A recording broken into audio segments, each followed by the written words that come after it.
오늘은 지난주 이어서 다니엘 2장을 보겠습니다. 다니엘 2장입니다. 지난주를 살짝 리뷰를 하자면 많이 기억나실 것 같아요. 지난주였어가지고 1장을 봤고요. 1장에 세 가지 포인트가 있었잖아요. 첫 번째는 믿음은 어렵다. 그 포인트는 다니엘과 그 친구들 그리고 이스라엘에 있는 그런 청년들이 바벨론 왕국이 이스라엘을 먹고 나서 포로로 잡혀오게 되죠.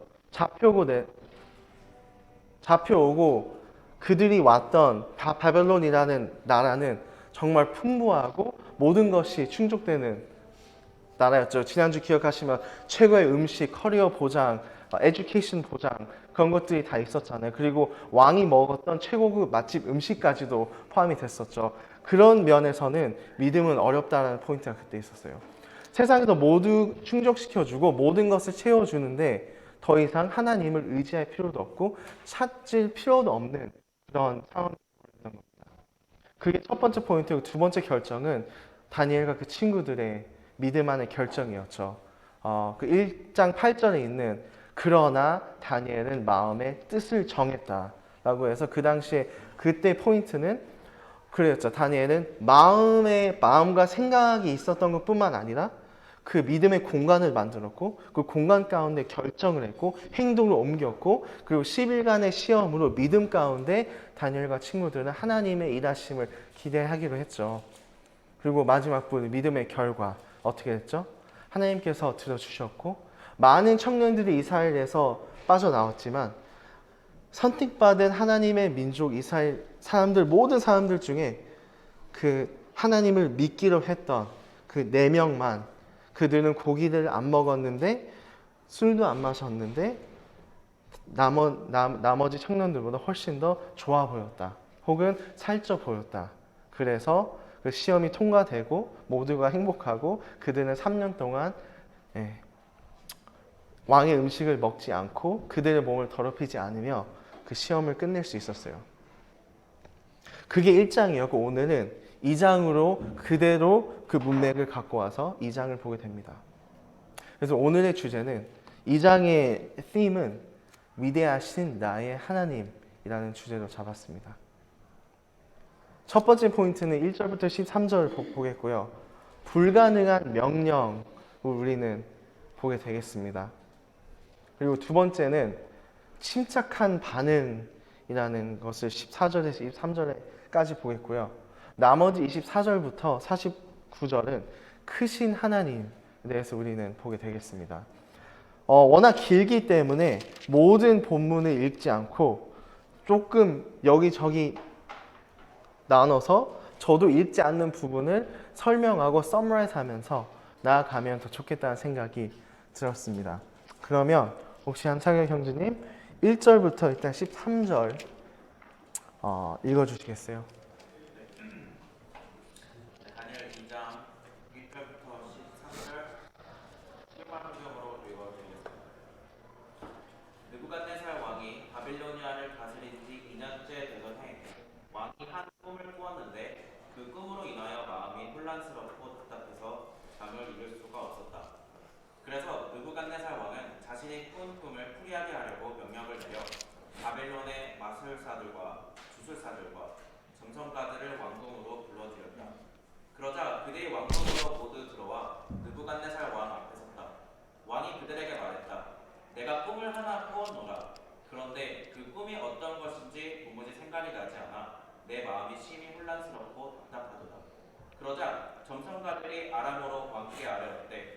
왕이시여, 만수무강하옵소서. 왕께서 소인들에게 꿈의 내용을 말씀해 주시면 소인들이 그 꿈을 풀이해 드리겠나이다. 왕이 점성가들에게 말했다.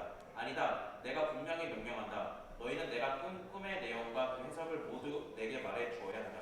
만일 너희가 그렇게 하지 못한다면 너희 몸은 두 조각이 날 것이고 너희 집도 파괴되어 쓰레기 더미가 될 것이다. 그러나 만일 너희가 내가 꾼 꿈의 내용을 알아내고 내게 그 해석까지 해준다면 내가 너희에게 많은 선물과 상급을 내리고 큰 영광과 명예까지 누리도록 해주겠다. 자, 그러니 너희는 내가 꾼 꿈의 내용과 그 해석을 내게 말하라. 바빌론의 모든 마술사들과 주술사들과 점성가 왕이시여 부디 그 꿈이 어떠한 것인지 소인들에게 말씀해 주소서. 그러면 소인들이 즉시 그 꿈을 풀이해 드리겠나이다. 그러자 왕이 대답했다. 분명히 말하지만 너희는 내가 꾼 꿈을 내게 말해야 한다. 내가 이미 명령을 내렸는데도 너희가 이렇게 말하는 것을 보니 너희가 시간이나 벌려고 하는 수작이로다. 만일 너희가 내가 꾼 꿈을 내게 그대로 말하지 아니하면 너희 모두를 가차없이 처형해 버리겠다. 거짓말이나 터무니없는 말로 시간이나 질질 끌면 상황이 바뀔 것이라고 생각하고 있느냐? 어림없는 소리다. 그러니 너희는 어서 내가 꾼 꿈을 나로 알게 하고 그 꿈에 대한 해석도 내게 말하여라. 점성가들이 왕께 아뢰었다. 오 왕이시여, 왕께서 요구하시는 것을 들어줄 수 있는 사람은 이 세상에 아무도 없습니다. 일찍이 아무리 위대하고 권세 있는 왕이라 하여도 마술사나 주술사나 점성가에게 그와 같은 것을 요구한 적이 없었습니다. 왕께서 물으신 것은 참으로 희한하고 너무나 어렵습니다. 육체를 지닌 인간들과 함께 살고 있지 않은 신들, 곧 인간 세상을 초월한 신들 이외에는 아무도 그런 것을 알지 못합니다. 정녕 사람으로서는 그런 것을 알아낼 길이 없습니다. 그 말을 듣자 느부갓네살 왕은 크게 화를 내고 분통을 터뜨리면서 바벨론의 지혜자들을 모조리 처형하라고 명령한다. 왕의 명령이 떨어지자 이제 바벨론의 지혜자들은 모두 죽게 되었고 왕의 군사들은 다니엘과 그의 세 친구들도 함께 죽이려고 찾고 있었다. 네, 감사합니다. 첫 번째 부분입니다. 일단 1절, 2절부터 시작하면 느부갓네살 왕은 꿈을 꾸고 마음이 번민하였다고 합니다. 영어로는 trouble, 많이 힘이 들었다. 되게 그것을 괴롭혔다. 근데 troubled이라는 히브리어 단어를 보면 파왑이라는 단어를 써요. 근데 파왑이라는 단어의 의미는 그거거든요. 무엇을 계속 끊임없이 계속 친다라는 의미가 돼요. 그래서 우리가 그 의미를 우리가 삶에 적용하면 되게 공감이 되죠. 우리도 무언가를 우리의 마음 가운데 번민하게 되면 그게 우리의 스트레스를 받게 되거나 그게 우리를 괴롭힌다면 마치 그것이 우리의 마음과 생각을 끊임없이 우리가 쉴 수 없도록 계속 치는 그런 상태로 우리도 되잖아요. 똑같은 단어는 찾지 않으셔도 되지만 시편 77편 4절에 나와 있습니다. 아삽의 기도인데 똑같은 단어를 사용하면서 I was troubled 하면서 어떤 상태였냐면 아삽이 얘기하기를 나는 잠도 못 자고 심히 괴롭고 기도하기도 싫고 난 계속 울부짖고 계속 하나님 앞에 매달리고 있는 상태다 라고 얘기해주고 있습니다.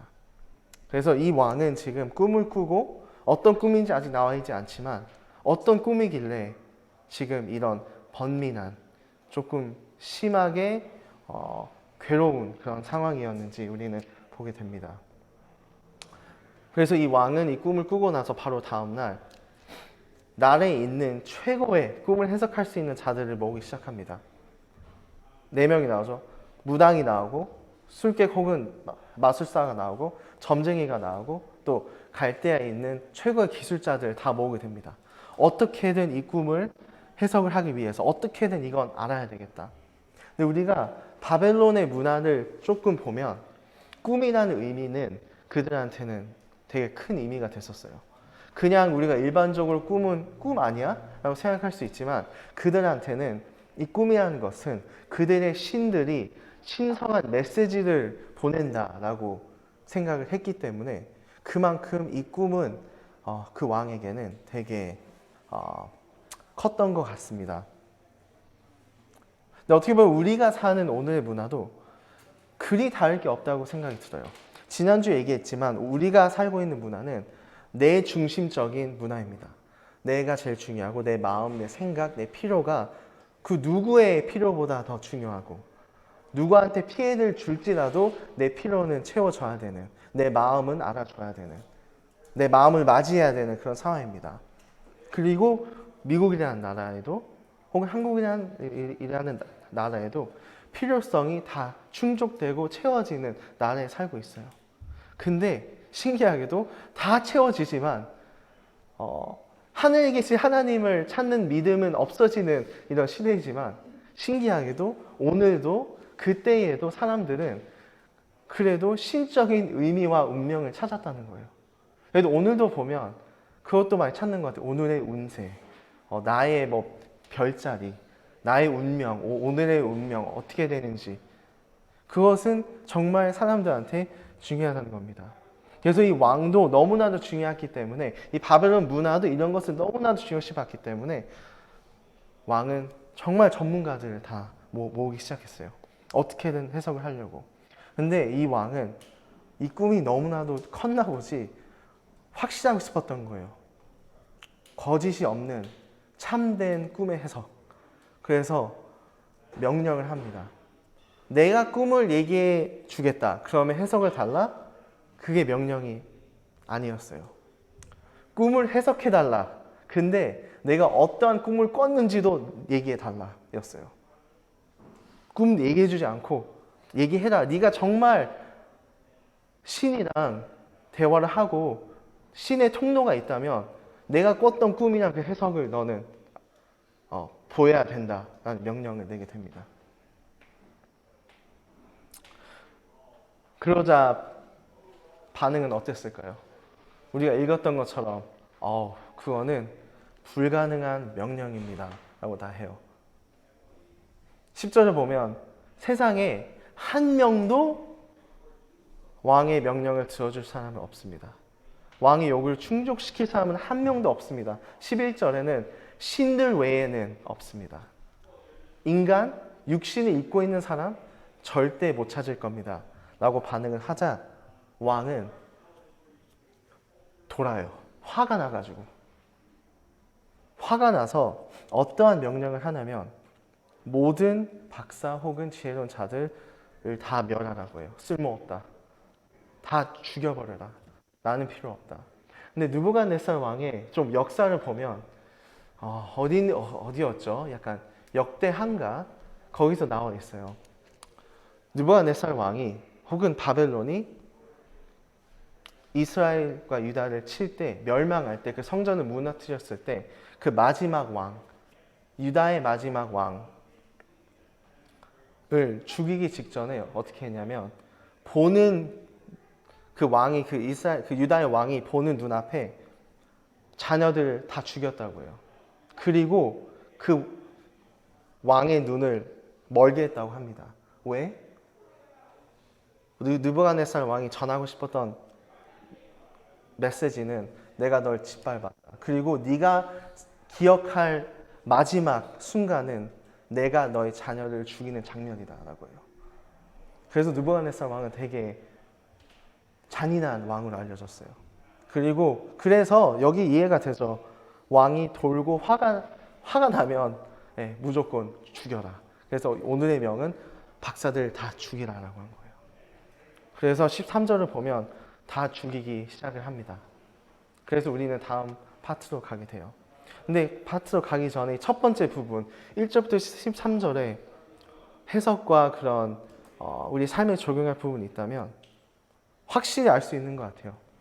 이 세상에 어떠한 전문가도 어떠한 강한 나라의 능력자도 어떤 프로페셔널이든 인간의 한계는 확실히 있다는 겁니다.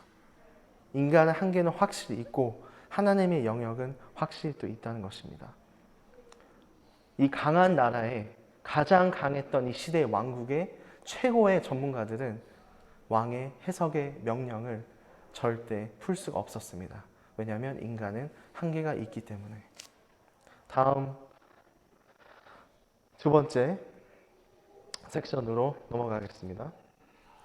자, 두 번째 섹션 14절부터 18절까지 혹시 하영 형님 읽어주시겠어요? 14절부터 18절입니다.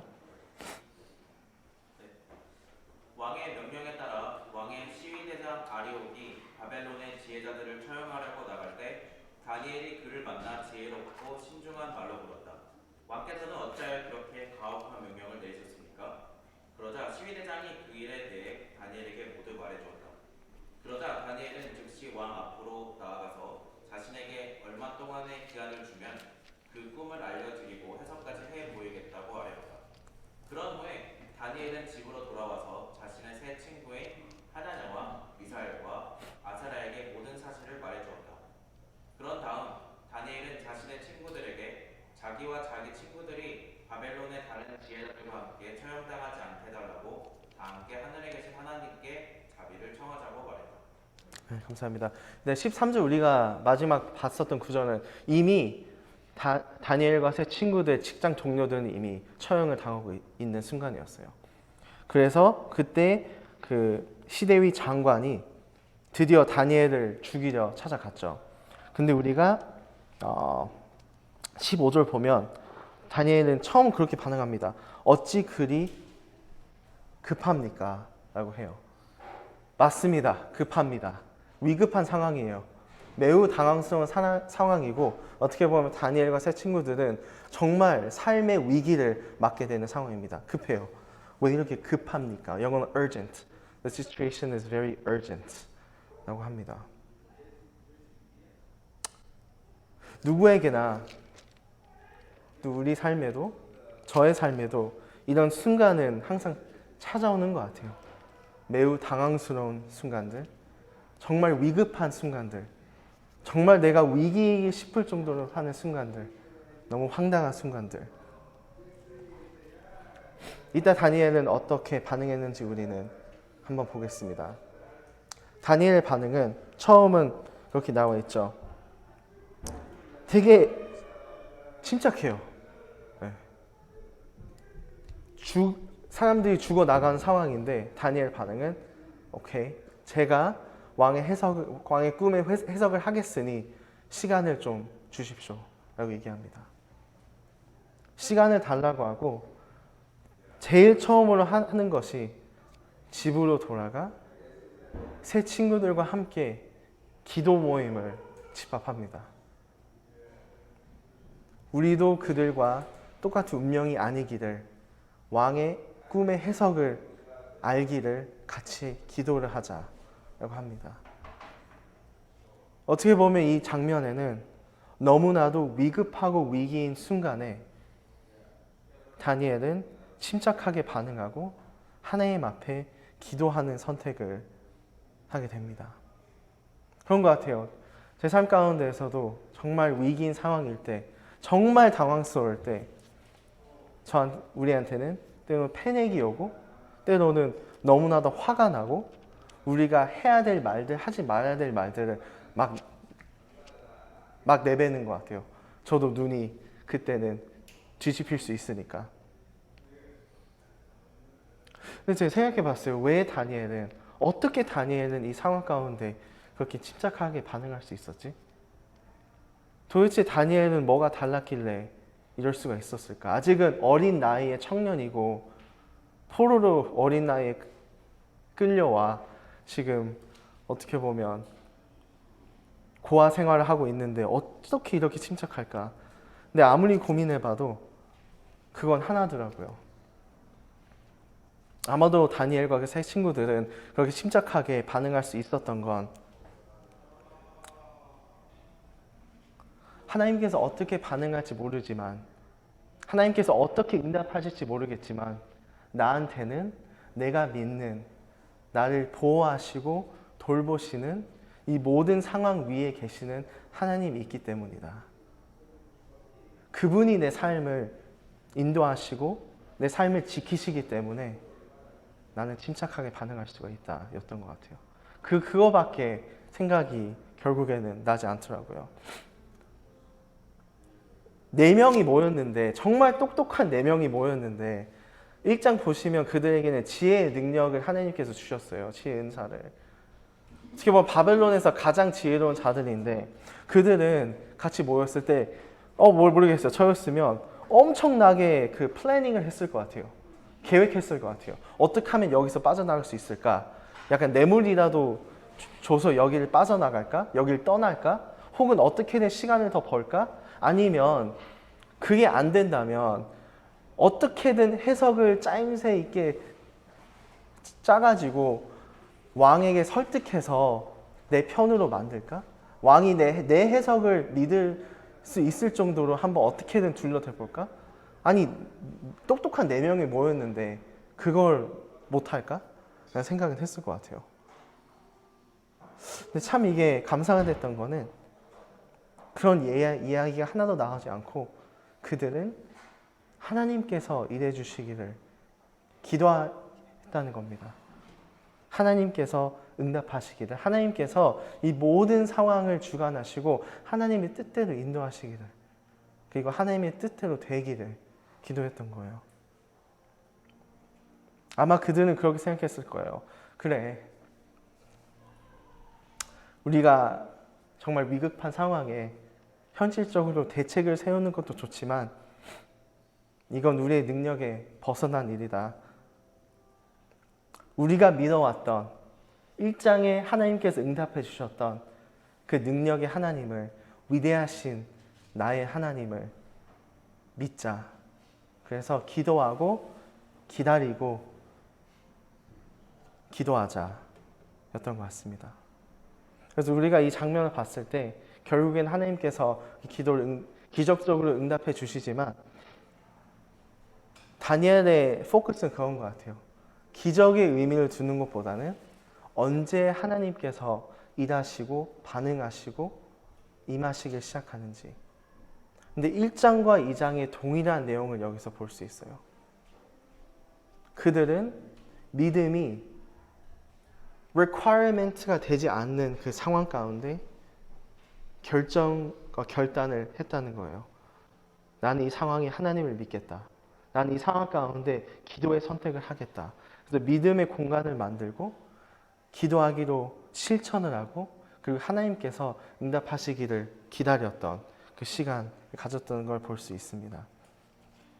그래서 하나님은 그날 밤 혹은 어떤 밤인지는 나와 있지 않지만 아마 그날 밤 비전으로 다니엘에게 꿈의 해석을 보이십니다. 꿈의 해석을 보이시고 그런 기도 응답을 해요. 안 읽으셔도 됩니다. 제가 좀 이게 쉽게 약간 개사해서 사이드에 올렸어요. 다니엘의 찬양은 20절 하나님은 지혜로우시고 능력이 있으십니다. 21절 하나님은 모든 시간과 계절 위에 계십니다. 하나님은 왕을 세우시고 왕을 폐하시며 왕국들 위에 계십니다. 하나님은 지혜와 총명을 주시며 어둠 속에 빛이십니다. 제가 주님께 감사하고 찬양합니다. 하나님께서 모든 것을 하셨습니다. 라는 기도를 하게 됩니다. 근데 이 기도를 보게 되면 다니엘의 기도는 위대하시고 크신 하나님을 찬양하는 장면이에요. 유심히 보시면 어떻게 하시냐면 하나님 자체가 지혜와 능력이라고 하고요. 모든 시간과 계절 위에 계신 분이 하나님이고 모든 왕들, 강했던 왕들과 그의 왕국들 위에 있으신 분이 하나님이시고 모든 총명 위에 있으신 분이 하나님이시고 모든 어둠 가운데 비치신 분이 하나님이시고 그런 하나님을 다니엘은 꿈의 해석을 바로 받고 난 즉시 높이고 찬양드리고 예배드리는 결정을 합니다.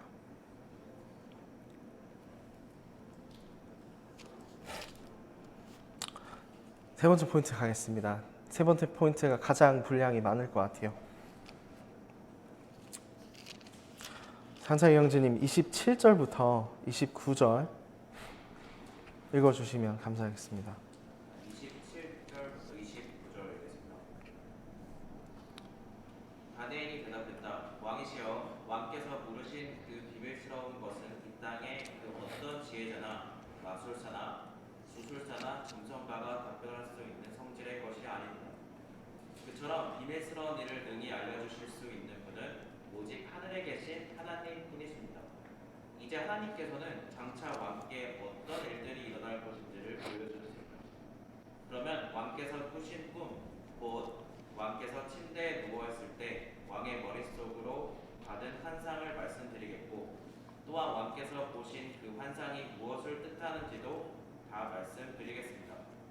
왕이시여, 왕께서 자리에 누워 이 나라가 어떻게 되어갈까를 걱정하고 계실 때 아무리 신비한 일이라도 다 밝히시는 그분께서 장차 왕께 일어날 일들을 보여주셨습니다. 네, 그래서 다니엘 꿈의 해석을 갖고 다음 날 왕궁으로 들어가게 됩니다. 그래서 왕궁을 들어가서 저는 이 장면이 물론 아까 읽었던 그 찬양의 장면도 되게 저는 감사가 됐지만 이 부분은 다니엘이 너무 저는 개인적으로 멋있었어요. 이스라엘과 유다를 멸망시킨 바벨론 그 강한 왕국의 왕궁에 들어가서 왕 앞에 지금 서 있잖아요.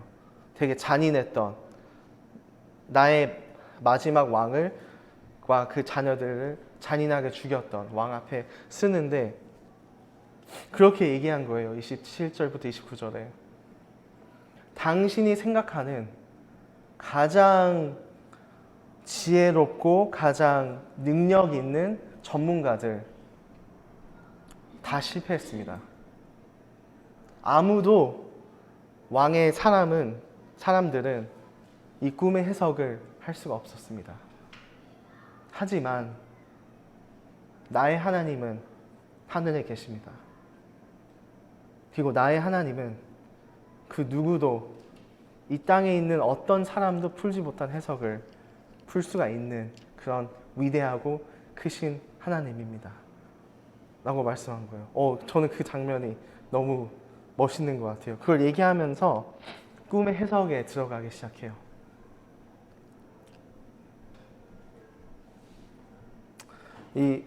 화면을 유심히 봐주시길 바라겠습니다. 읽지 않은 대신 이걸로 저는 설명할게요. 꿈의 장면은 그거였어요. 앞에 있는 그 신상이 있습니다. 그 신상은 머리는 금이고 가슴과 팔은 은이고 배와 다리는 놋 혹은 동이고 다리는 철 혹은 철로 만들어졌고 그리고 발은 철과 진흙에 섞인 그 신상 혹은 동상인데 그 구절 읽어보면 그렇게 얘기했어요. 이 신상은 매우 멋있었다. 매우 두려웠다. 영어로는 it was very awesome 이라고 얘기해주고 있어요. 근데 이 너무나도 멋있고 두려운 이 동상 혹은 신상이 어떤 돌이 사람 손으로 만들지 않은 돌이 내려와 발을 쳐서 이 모든 동상은 무너지는 그런 꿈이었습니다. 그리고 꿈의 해석 혹은 많은 학자들이 하는 해석 그리고 저도 이거 타임라인을 봤을 때 가장 이해되는 해석은 금의 머리는 바벨론 혹은 느부갓네살 왕의 왕국을 칭하고 있다고 합니다. 그 다음에 오는 나라는 페르시아죠. 페르시아 나라가 진짜 다음으로 가장 강한 왕국이 됩니다.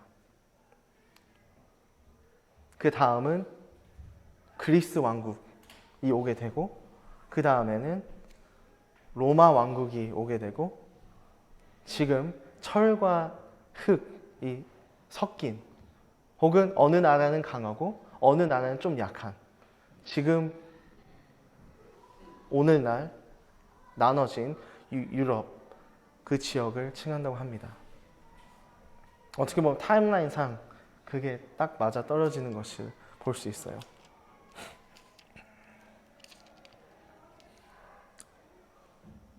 각 시대마다 가장 강했던 왕국들이 다 내려오고 마지막으로 44절에 하나님의 나라가 등장합니다. 그건 바로 아까 봤던 그 손으로 만들어지지 않는 돌로 표현하는 것이 하나님의 나라라고 칭하고 있어요. 근데 우리가 이 하나님의 나라라는 그런 것을 볼 때 44절 잠깐 보시면 이렇게 나와 있습니다. 이 열왕의 때에 하늘의 하나님이 한 나라를 세우시리니 이것은 영원히 망하지 아니할 것이요 그 국권이 다른 백성에게로 돌아가시지 아니할 것이요 도리어 이 모든 나라를 쳐서 멸하고 영원히 살 것이요 라고 합니다. 그래서 이 손으로 만들어지지 않은 돌 혹은 하나님의 나라의 해석은 그 나라의 특징은 영원히 멸망하지 않을 나라고 인간이 세우지 않은 하나님이 세운 그런 나라고 정복당하지 않고 모든 나라를 칠 그런 나라를 의미하고 그리고 영원한 존속할 것이다. 영원할 것이다. 라고 하는 유지될 것이다. 라는 것을 얘기해주는 그런 특징들을 갖고 있습니다. 이 돌의 특징은 45절에 나와 있어요. 그 돌이 나라와 아까 얘기했듯이 다 부셨다. 그리고 그 돌은 크신 하나님으로 연관시켜요. 하나님이 더 크시기 때문에, 나의 하나님이 위대하시기 때문에 이런 것을 가능케 하신다라고 얘기해요. 근데 우리가 잠깐 이 부서지지 않는 돌을 얘기할 때 신약에 손으로 만들어지지 않는 표현이 두 번이 나옵니다. 첫 번째는 히브리서 9장, 성소를 칭할 때 손으로 만들어지지 않았다라고 칭하고, 사도행전 7장 46절 성막을 얘기할 때 이건 손으로 만들어지지 않았다라고 얘기합니다.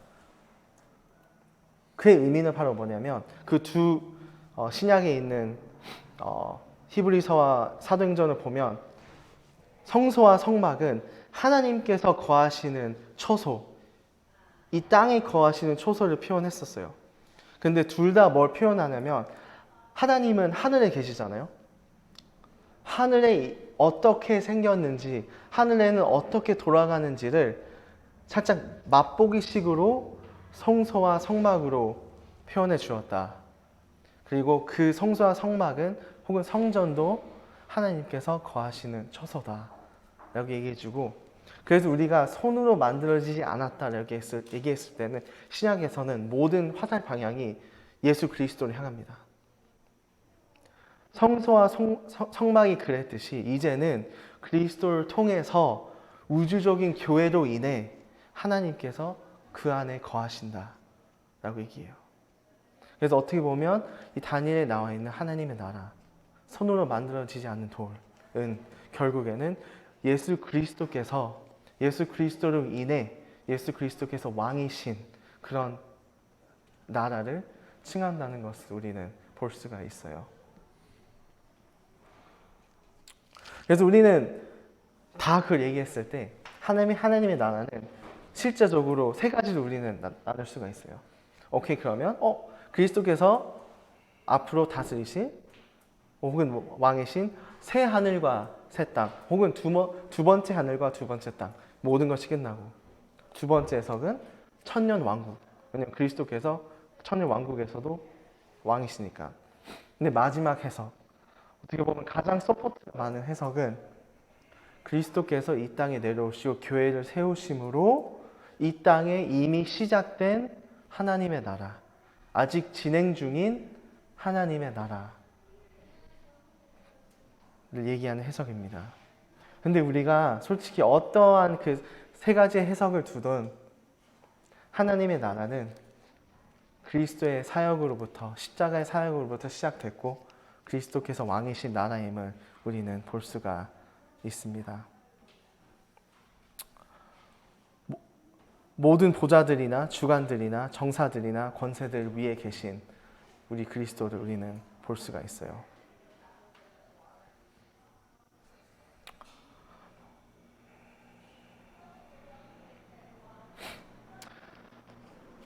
그래서 그 모든 장면들 우리가 맞춰보면 그렇게 돼요. 각 시대에 가장 강했던 왕들, 가장 강했던 왕국들이 각 세대마다 있습니다. 근데 이 꿈의 해석은, 혹은 이 예언서가 밝히는 확신은 앞으로 오실 하나님의 나라는, 혹은 우리 측면에서 지금 진행 중인 하나님의 나라는 앞서 왔던 모든 왕국들보다 더욱더 강하고 더욱더 위대하다는 것입니다. 그리고 그 모든 것을 주관하시고 그 모든 것을 위에 계시는 분이 바로 우리가 섬기고 있는 우리의 하나님이라는 것입니다. 우리 하나님은 하나님의 나라가 강할 뿐만 아니라 앞서 읽었던 것처럼 가장 지혜로우시고 모든 시간과 계절 위에 있으시고 빛 가운데 어둠이시고 그리고 왕을 세우시고 패하는 그런 위대하시고 크신 우리 하나님이십니다. 근데 우리가 기억할 수 있는 것은 너무나도 크고 위대하신 그 하나님이 아들 그리스도를 이 땅에 보내셨다는 겁니다.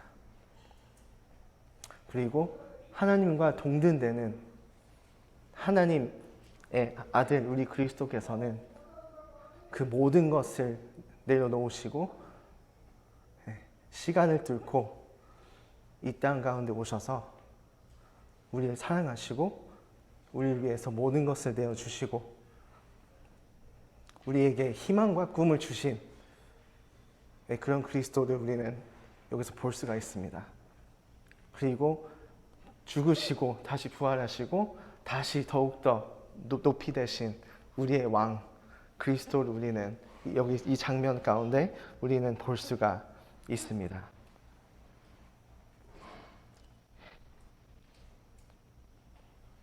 그래서 우리는 오늘의 이 장 보면 그렇게 볼 수 있죠. 나의 하나님은 강하고 위대하시고 크시다. 어떤 세대의 어떤 전문가보다, 어떤 나라의 가장 강한 왕보다, 그리고 어떤 역사의 가장 강했던 왕국보다. 꿈의 해석을 듣고 느부갓네살 왕은 다니엘과 그 하나님 앞에 엎드리게 됩니다.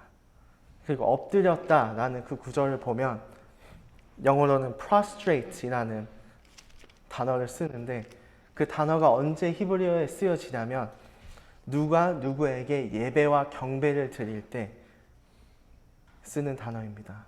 그래서 이 장면은 가장 잔인하고 가장 강했던 왕이 다니엘과 그 왕 앞에 경배하고 예배드리는 모습으로 이 장은 마무리를 하게 됩니다. 그래서 정리하자면 우리는 오늘 볼 수 있었던 것은 다니엘의 위급한 상황 가운데 침착함. 왜? 하나님을 믿었기 때문에. 어떤 하나님? 능력의 하나님, 위대하신 하나님을 믿었기 때문에 볼 수 있었고 다니엘과 그 친구들의 믿음의 선택을 볼 수 있었고 그리고 마지막으로 하나님의 위대하심을 우리는 볼 수가 있었습니다. 그래서 오늘의 주제 위대하신 나의 하나님 다니엘 2장 첫 번째 불가능한 명령, 두 번째 침착한 반응, 세 번째 크신 하나님 우리는 보게 됩니다. 어떤 찬양이 있습니다. 하나님의 나라라는 찬양이 있는데 참 신선한 찬양이에요. 왜냐하면 어린 아이들이 보컬 역할을 하고 또 어떤 약간 성인 분들도 보컬 역할을 하는 아이들과 그런 성인 분들이 같이 노래를 각자 파트를 나누면서 하는 곡이 있어요. 근데 그 아이들이 그러한 질문을 그 어른들에게 물어봐요. 하나님 나라는 어떤 곳인가요? 아픔과 슬픔이 없는 나라인가요? 하지만 이곳은 그렇지가 않아요. 하나님 나라에 살고 싶어요. 혹은 성도님들은 어떤 아이가 이걸 물어봤을 때 어떻게 대답하시겠어요? 하나님 나라는 어떤 곳입니까? 아픔과 슬픔이 없는 곳입니까? 근데 여기는 그 나라가 아닙니까? 근데 그 찬양에는 그 어른 보컬 역할은 그렇게 얘기합니다. 하나님 나라는 바로 이곳이란다. 여전히 아프고 슬픈 일이 있지만 행복과 기쁨이 여전히 있단다. 우리가 하늘과 새 땅의 통로야. 이 땅에서 하늘의 뜻을 품고 사는 자들, 믿음으로 하늘 뜻을 보여주는 자들, 보내어진 자리에서 동참하는 자들, 믿음으로 주님을 보기 소망하는 자들, 하나님이 세상을 지으사 회복하고 통치하시네. 주님이 이곳에 나타나오시는 날 세상과 우리는 완전하게 변할 거야. 이미 왔으나 아직 오지 않는 지금 여기 임한 그 나라, 지금 이루어가고 앞으로 이루어갈 평화의 나라, 하나님 나라 이렇게 표현합니다. 기도하고 마무리하겠습니다. 아버지 하나님 감사합니다. 감사가 되는 것은 말씀에 표현해주고 있는 그 하나님이 오늘날 우리가 섬기고 있는 하나님이라는 것을 볼 때 감사드리게 됩니다. 이 땅에 예수 그리스도를 보내주시고 그분의 낮아짐으로 그분의 가난으로 우리를 구원해 주심에 감사를 드립니다. 오늘 마무리하면서 기도드리는 것은 오늘 하나님의 말씀이 기억되기를 기도를 드리고 각 성도님들 마음 가운데 일주일 동안 그 말씀이 계속 살아 숨쉴 수 있도록 기도드립니다. 모든 것을 감사를 드리며 예수 그리스도 이름으로 기도드렸습니다. 아멘.